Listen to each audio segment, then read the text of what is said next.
Assalamualaikum warahmatullahi wabarakatuh. Perkenalkan, nama saya Devi Nanda Pratiwi dengan NIM 1860205222165 dari kelas PGMI 3D. Video ini dibuat untuk memenuhi tugas mata kuliah kurikulum dan pembelajaran yang diampu oleh Ibu Maftuha MPDI. Selanjutnya adalah modul ajar kurikulum Merdeka Pendidikan Pancasila fase ASD kelas 3. Instansi SD tahun penyusun tahun 2023, jenjang sekolah SD atau MI, mata pelajaran pendidikan Pancasila fase A kelas 3. Bab atau tema yaitu Sumpah Pemuda. Submit 1, mengamalkan nilai-nilai Sumpah Pemuda dalam kehidupan sehari-hari. Selanjutnya untuk video pembelajaran bisa dilihat setelah ini. Assalamualaikum warahmatullahi wabarakatuh.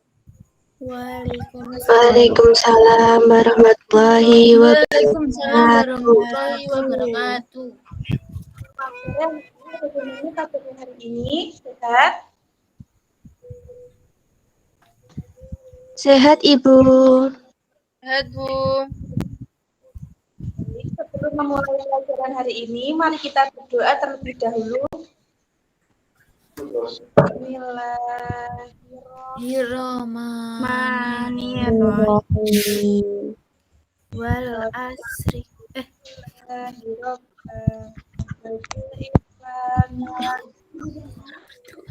Wabi Muhammad Nabiyya wa Rasul. Amin.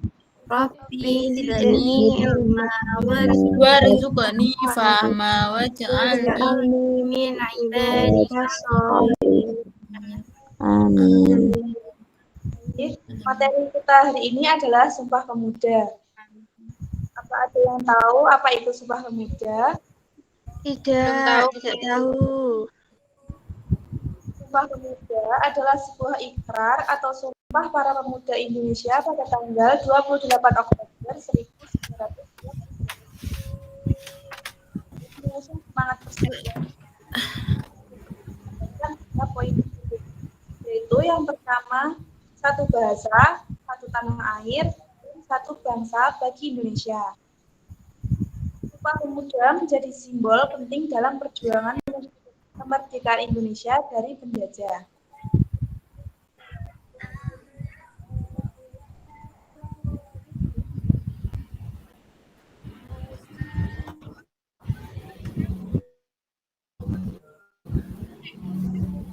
Kita dari sejarah lahirnya 1908 Indonesia sebagai organisasi mahasiswa belajar di Belanda. Pada tanggal 7 Maret 1900 tahun 1926 dilaksanakan Kongres Pemuda Papua sampai di April sampai Surabaya yang melahirkan bahasa Melayu sebagai bahasa persatuan.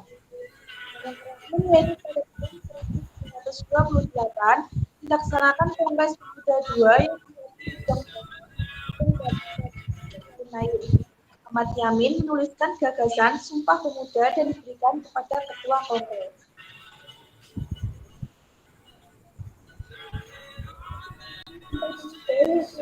Pertama, kami putra dan putri Indonesia mengaku bertumpah darah yang satu tanah air Indonesia. Kedua, kami putra dan putri Indonesia mengaku berbangsa yang satu bangsa Indonesia. Karena kami putra dan putri Indonesia bangsa bersatu. Adapun pengalaman nilai Sumpah Pemuda dalam kehidupan baru. Sumpah Pemuda mengajarkan pentingnya mengutamakan kepentingan bangsa di atas kepentingan pribadi atau golongan. Lalu pengamalan nilai-nilai Sumpah Pemuda akan menjauhkan diri dari sikap egois yang dapat merugikan masyarakat atau negara.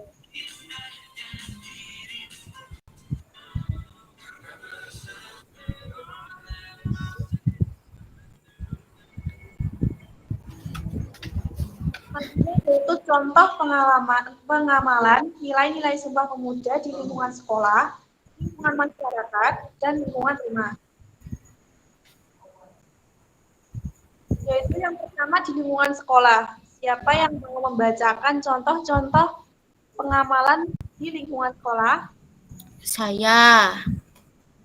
Ya, silahkan. Di lingkungan sekolah, 1. Selalu mengikuti upacara dengan rapi dan tertib. 2. Tidak boleh membeda-bedakan dalam pertemanan. 3. Mematuhi peraturan sekolah. Sudah, Bu.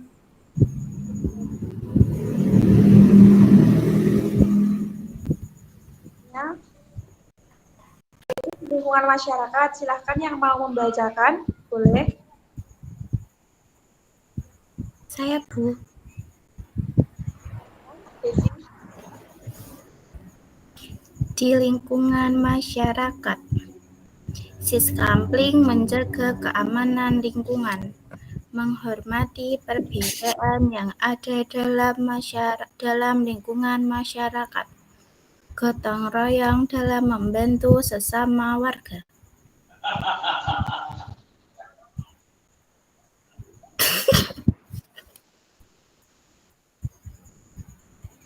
Terima kasih. Selanjutnya yaitu yang terakhir di lingkungan rumah. Siapa yang mau membacakan dipersilahkan. Saya, Bu. Baik, Zahra, silahkan untuk dibacakan contohnya.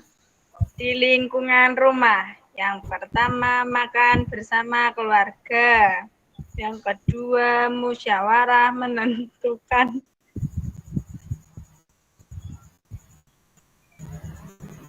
sesuatu bersama keluarga. Yang ketiga, kerja bakti membersihkan rumah. Sudah, Bu.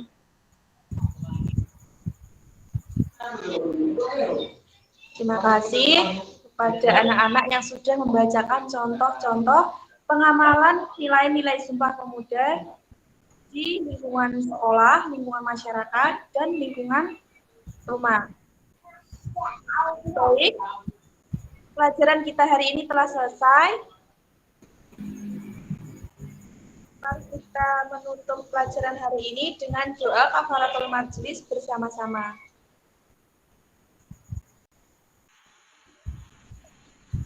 Subhanaka Allahumma wa bihamdika asyhadu an la ilaha illa anta astaghfiruka wa atubu ilaik.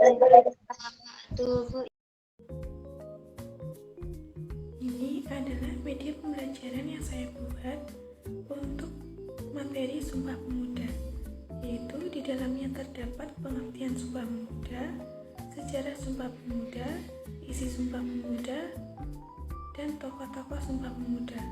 Dan ada juga pengamalan nilai-nilai Sumpah Pemuda dalam kehidupan sehari-hari.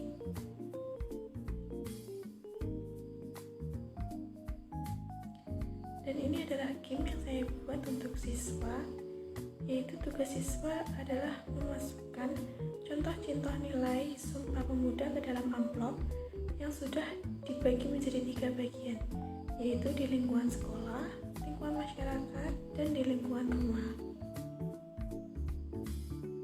Jadi pendidik akan memberikan kertas yang bertuliskan contoh-contoh pengamalan nilai-nilai Sumpah Pemuda dalam kehidupan sehari-hari.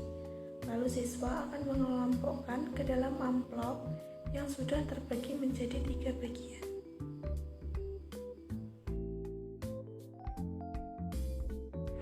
Poin A, kekuatan. Yang pertama, pembelajaran ini memungkinkan akses materi pembelajaran dari mana saja dan kapan saja, asalkan terdapat koneksi internet. Yang kedua, terdapat berbagai jenis materi pembelajaran dalam bentuk teks, video, audio, dan interaktif yang dapat disesuaikan dengan gaya belajar individu. Yang ketiga, pembelajaran micro-teaching dapat mengurangi transportasi, buku teks, atau bahan-bahan fisik lainnya. Selanjutnya adalah kelemahan. Yang pertama, tidak semua siswa memiliki akses internet yang stabil atau kualitas yang memadai yang dapat menghambat akses mereka terhadap materi pembelajaran atau interaksi dalam sesi micro-teaching. Yang kedua, memerlukan tingkat kemandirian yang tinggi dari siswa. Beberapa siswa mungkin kesulitan mempertahankan motivasi dan disiplin dalam lingkungan. Yang ketiga, tidak semua siswa merasa nyaman atau terampil dalam menggunakan teknologi yang diperlukan untuk pembelajaran mengikut teaching yang dapat menjadi hambatan dalam proses pembelajaran.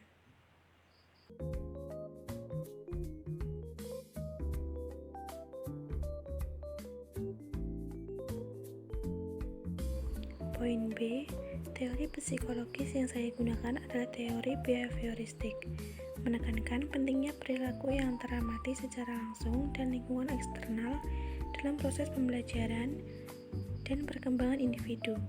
Teori ini menitik beratkan pada pengamatan terhadap respon yang dapat diamati, mengabaikan faktor-faktor internal seperti pikiran, perasaan, atau motivasi yang tidak terlihat.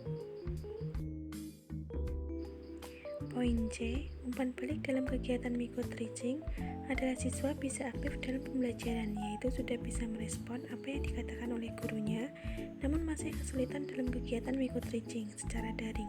Mungkin akan lebih efektif jika dilakukan secara luring. Poin D, aspek psikologi dan aspek sosial dalam sesi mengikut teaching. Ini peserta didik mampu secara baik memahami materi yang telah disampaikan oleh pendidik dan juga mampu mengikuti apa yang diperintahkan oleh pendidik, seperti halnya membaca contoh pengamalan nilai Sumpah Pemuda.